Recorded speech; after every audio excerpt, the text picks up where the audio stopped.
Jean Souchal, bonjour. Vous êtes président du directoire du groupe Pomagalski SA. Pouvez-vous nous présenter l'activité de votre société? Oui, bien sûr. Pomagalski, c'est une société française, 80 ans d'existence, qui travaille dans tout ce qui est mode de transport à câble. À peu près 880 personnes, on va dire, 260 millions de chiffres d'affaires, et un travail dans tous les pays différents, que ce soit la Chine, la Russie, l'Inde ou les États-Unis, l'Amérique du Sud, donc une pluralité très forte. Vous arrivez aujourd'hui en fin de parcours à MPCPA, puisque vous venez aujourd'hui d'effectuer votre soutenance de mémoire. Que vous a apporté cette expérience? C'est une expérience unique, à laquelle je n'avais pas forcément imaginer être aussi impliqué. En tant que membre du directoire, il se trouve en plus que pendant la période du CPA, je me suis retrouvé donc au poste de président. C'est un parcours incomparable, très très fort sur le plan personnel, en tout cas d'implication. Très surpris de trouver le temps et l'énergie, en tout cas, de pouvoir vivre ça à 200%, avec une chance de pouvoir parler avec des gens qui ont à peu près les mêmes problématiques que vous, et dans une ambiance tout à fait ouverte et détendante finalement. Parce que le travail, ça n'a jamais fait de mal à personne, hein, c'est toujours bon, pour réussir il faut travailler bien entendu, mais arriver à comprendre ce que l'on fait, partager de manière à s'aider mutuellement dans toutes les réflexions et les démarches, ça c'est quelque chose d'exceptionnel. Et donc ce côté presque camaraderie, enfin je veux dire, on est dans une nouvelle vie. Mais j'ai retrouvé, en tout cas à Lyon et à l'EML, vraiment ce plaisir du groupe et du travail en commun. D'accord. Plus globalement, qu'a apporté ce parcours à votre entreprise et vos collaborateurs? Alors ça, c'est effectivement au niveau de l'entreprise, c'est une vraie question. Parce qu'on a l'impression, à un moment donné, d'être un peu privilégié, dans le sens, bon, c'est très exigeant certes, mais c'est aussi un gros investissement, sur tous les aspects, hein, de temps et d'argent. C'est donc, comment j'allais dire ça, presque un devoir, en tout cas, de dirigeant, de faire ce qu'il faut, parce qu'on a quand même charge de faire évoluer tout un groupe de personnes, une entreprise, hein, de manière pérenne. Donc je dirais c'est une responsabilité qu'il faut arriver à faire partager à l'entreprise. Donc c'est une école de l'exigence quelque part.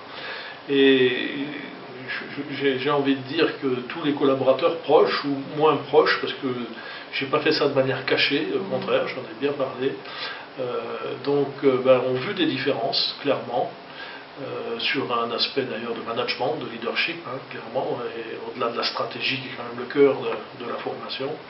Et ça s'est très très bien vécu avec tout le monde. Il n'y a eu aucun moment de doute d'une personne ou d'une autre en disant c'était déplacé. Non, au contraire. Le management, en fait, d'une manière ou d'une autre, c'est la délégation, c'est la mise en situation de gens responsables qui sont capables de prendre des initiatives, d'avancer. Donc le jour où on a compris que toute l'équipe est meilleure parce que chacun est très bon et épanoui dans ce qu'il fait et qui comprend pourquoi il les fait, il fait les choses, c'est bon pour la société et c'est bon pour le moral de toutes les équipes. Donc autrement dit, oui, c'est aussi une invitation quelque part à toujours mettre les gens en situation d'être encore plus forts et plus grands dans leur tête et dans leurs équipes. Certains dirigeants hésitent aujourd'hui à s'engager dans un programme de ce type car ils s'inquiètent de la possibilité de concilier un tel niveau de responsabilité avec l'engagement demandé par un programme tel que l'AMP.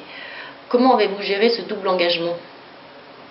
C'est bien dans la façon d'être et de faire de chacun que l'on existe et qu'on se sent, et rajouter donc ce côté CPA, cette exigence en termes d'horaire, cette exigence en termes d'implication de travail personnel, ça paraît impossible. Mais c'est aussi une façon de repenser la délégation, de repenser son rôle de leader et de responsable, d'arriver justement à prendre le recul nécessaire, et très très curieusement et très rapidement, on s'aperçoit qu'on y arrive très très bien. Il suffit de se réorganiser un peu. Les gens en plus autour de vous sont tout à fait capables de comprendre ce qui se passe, et donc finalement de profiter de cette occasion qui est presque une aubaine pour eux, pour prendre tout parti de choses que vous faisiez avant. Donc sur ce plan, vu du côté professionnel, pas de problème.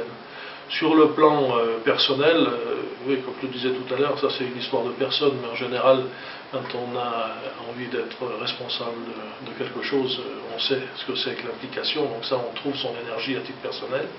Sur le côté familial, le côté de l'environnement, de l'entourage, c'est vrai que c'est pas un sacrifice, je pense que c'est un moment difficile à passer, mais j'ai vu, enfin on a parlé avec ma femme, etc., mes enfants, enfin, en tout cas eux ont été tellement aussi contents de voir l'épanouissement autour de ces choses-là, que finalement c'était pas un projet personnel, c'est devenu un projet de famille. On dit que la MP est une aventure humaine, que quelque chose de magique se met en place au cours du programme, au sein du groupe. Est-ce que cela correspond à l'expérience que vous avez vécue? Il y a un côté magique. Bon, dans notre promotion, je crois que la moyenne d'âge était de 46 ans, moi j'en ai 52 aujourd'hui, donc effectivement, c'est revenir un petit peu comme sur les bancs de l'école, un peu quelque part, et refaire une parenthèse et de retrouver une nouvelle vie avec des gens qui très très rapidement deviennent des amis, des copains d'abord, et puis des amis pour certains. Donc ça c'est un vrai plaisir. Ensuite, vous parlez de réseau, etc. Alors, effectivement, moi je vous ai dit, en tant qu'Alsa, le réseau, je sais ce que c'est. J'ai découvert au travers de l'EM, en tout cas, un vrai réseau, des gens CPA et tout, les portes s'ouvrent. Finalement, quand on regarde à droite et à gauche, on voit beaucoup de gens dans des tas de milieux différents et qui sont prêts à partager. Et comme on a appris ensemble à se mettre à nu, un peu quelque part, et à ne pas avoir peur de discuter sur les problématiques des autres et de réfléchir ensemble sur certains sujets, et de soi-même d'ailleurs partager ses difficultés de réflexion et faire avancer un peu toutes les réflexions, ça continue après. Et je pense qu'on a rencontré un certain nombre de gens, depuis 2 ans en tout cas, qui nous aident aussi dans cette démarche plus large. Et parce que c'est une très grande famille, les CPA, visiblement c'est clair, c'est pas qu'un vain mot, c'est une certitude, c'est une vérité. D'accord, écoutez, merci beaucoup pour vos réponses. Je vous en prie, et bon courage à tous ceux qui rentrent dans le système, parce que ça vaut le coup. Merci.